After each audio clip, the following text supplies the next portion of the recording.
Hei og velkommen til en ny video her på kanalen.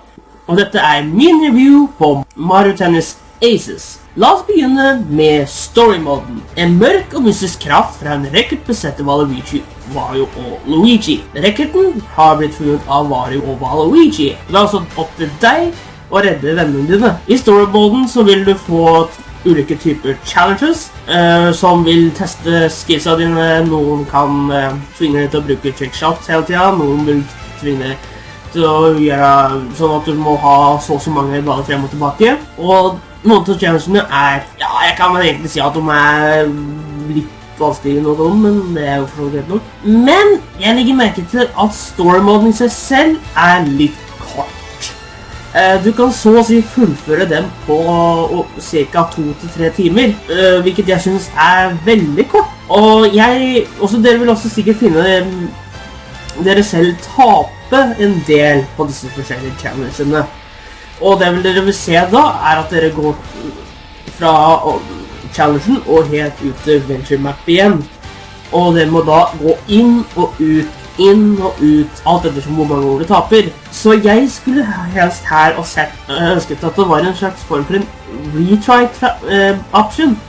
For den måten så slapp du å gå ut og inn på den måten hele tiden, og det vil ha spart deg en del god tid også. Det også et level-up-system, sånn som det et vanlig RPG, men det føles litt grann pointless. Altså, jeg ganske sikker på det at spillet hadde ikke... Altså, story-moden i seg selv har ikke gjort noe forskjell dersom level-up-systemet ikke var der. Men musikken, den grei å høre på.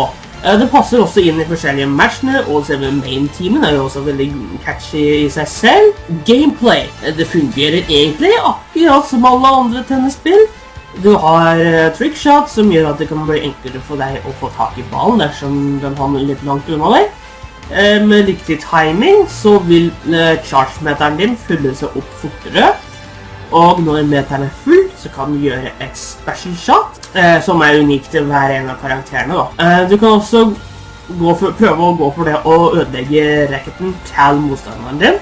Og hvis du klarer å ødelegge racketen, eller racketene, så vil du vinne, eller motstanderen vinne med en KO. Og da taper du rett og slett hele matchen. Altså, hvis du slår opp motstanderen din med en knockout, så liksom vinneren vunnet med en gang, selv om det kanskje en hel runde tall, eller om du må fortsatt få helt opp til 40 pluss. Ja. Og så det online-moden. Jeg har oppdaget litt lag. Det ikke så mye, det bare litt sånn av og til. Jeg tror det kommer litt mer an på hva slags form for connection motstanderen din har. Det ikke så veldig mye at det plager meg, det jo greit nok. Så online i seg selv, det fungerer egentlig ganske greit, så du kan også game 1 mot 1, eller 2 mot 2, både online og offline forresten.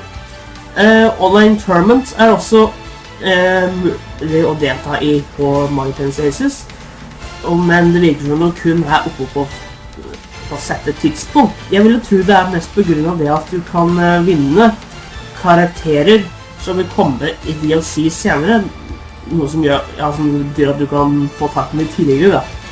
Og karakterer som vi vet kommer i DLC Koopa Troopa og Blooper. Det sikkert kommer en del flere, fordi det 3 spørsmålstegn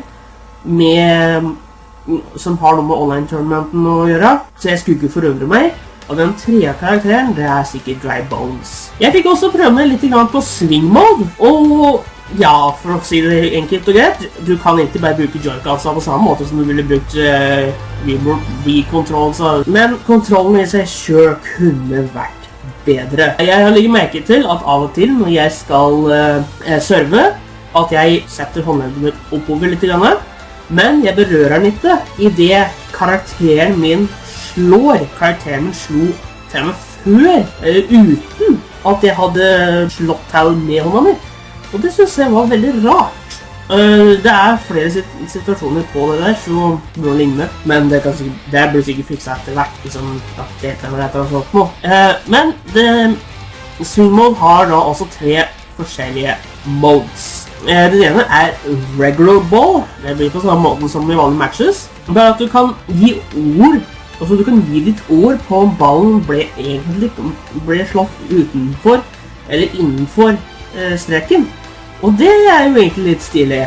Og det er jo eksklusiv tall-moden da. Og jeg vil jo tro det at hvis du taper alle de 3 sjansene, eller alle de 3 ballene, eller 3 sjansene, hva enn du vil kalle det, så vil du nok tape med KO, eller bli kastet ut av matchen, eller et eller annet sånt som gjør at du taper. Altså, jeg er sikker på at det er sånn her, men samtidig så er jeg ikke helt sikker, for å si det sånn. Fordi det har ikke skjedd med meg da. Den andre moden du har, det er Big Ball. Det er jo egentlig akkurat det samme som regular matches det også. Den eneste forskjellen er at du driver med en stor ball i stedet for. Rally Challenge, den er jo grei nok. Altså, du skal bare slå en ball med en annen karakter da, som blir din lagkamerat, så å si. Og du skal bare slå den over nettet frem og tilbake så mange ganger dere kan. Det har ikke vært så lett, for å si det sånn, å prøve å finne en score på dette spillet her. For at jeg har hatt morsomt med det. Jeg har brukt bra tid på det. Jeg vet ikke hvor mye, men jeg har brukt god tid på det. Men samtidig så er det ting her som vil trekke ned. Så personlig, jeg tror jeg vil gi denne her Mario Tennis Aces en 8 av 10. Og jeg tror også det at fra nå av, når jeg skal gi en rank, så tror jeg kanskje jeg skal bruke stjerner fremover.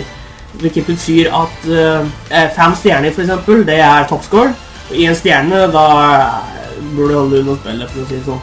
Det er mulig jeg bruker den type neste gang. Men altså, 8 av 10, dere burde selvfølgelig plukke opp spillet selv, for det er jo, hvis dere er glad i Mario, så liker dere sikkert dette.